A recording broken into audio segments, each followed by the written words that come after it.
The VolQuest 2-Minute Drill is brought to you by Craven Wings.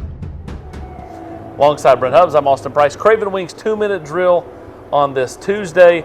Hubbard, you listen to Tim Banks. Clearly, he feels like his team's healthier, his side of the ball is healthier, and they're preparing the right way for Clemson. Yeah, I mean, I think everybody always has the question, which team wants to be there more and all that kind of thing. I think Tim Banks feels like his defensive side of the ball still has plenty to prove. They're growing. There's plenty of things for them to work on. They're playing some young guys who are going to be back for another year. That's going to give them a chance. This will be a springboard for them moving forward. I think he feels like they're motivated to play and know that there's a challenge in front of them. I mean, think about their last two games that they played. I mean, they got shellacked against South Carolina, and then they pitched a shutout. So what is this defense? Yeah. I think they feel like they've got plenty to prove. Yeah, it'll be interesting to see. Like, we go back to the bowl game a year ago, and they got Purdue's going up and down the field on them with backups.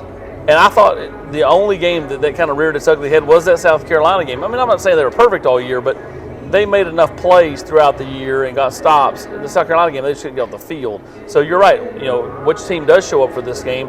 Everybody's going to say Clemson's going to be motivated because they got a brand new quarterback. I think there'll be a lot of excitement around Cade Klubnik, but ultimately your deficiencies are still your deficiencies, and Clemson's had some this year. Well, no doubt. And obviously Tennessee's biggest question is the secondary. What kind of answers can they find? A year ago in the bowl game, that exposed itself. No Alante Taylor, and Tennessee struggled. And Tennessee's biggest struggle defensively this year has been in the secondary. So what is their answer there?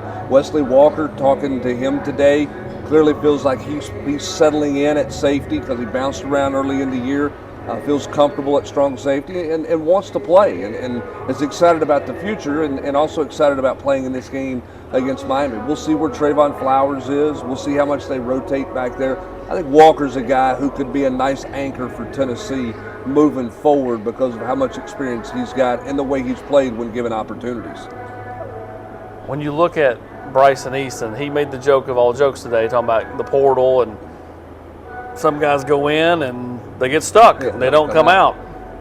I think that's how some kids are looking at the portal. I mean, some kids it's the trendy thing to do, but then some are like, man, grass isn't always greener.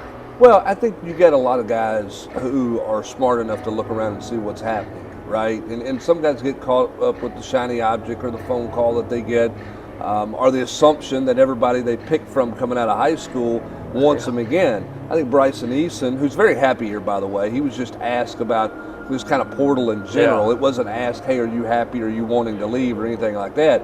He was just talking about how crazy the portal is. And you think about it as a fan, you look up and see all this. Think about it as a player. You know a lot of these guys going in the portal. You cross paths with them in recruiting. You know them some way, and you look up and it's a new guy all the time going in the portal. He just talked about how crazy it was and basically made it clear the portal life isn't for him. He's ready to go back to work with Rodney Garner, and Rodney Garner has spoken very highly of his ability. It's on Bryson now to continue to go and grow forward, playing more and more snaps. He's averaging about 20 snaps a game right now for Tennessee. You know what tomorrow is? Tomorrow is signing day.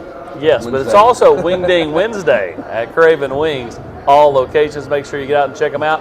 And, of course, tomorrow is signing day. Well, here's the thing. There's more excitement for Wing Ding Wednesday than there is this new age signing day right now. It's a very different world. Tennessee should be done by 10:30 in the morning. It should be over with. It's a very different day and age in covering recruiting. But we'll have everything covered for you tomorrow. And then still get you out in time for lunch to go to Craven Wings, get some lunch. That's right. And if you want to show up for the signing day celebration tomorrow night, which is being hosted by Spire, Brent and I will host it along with Coach Heupel. There'll be the midterm enrollees there.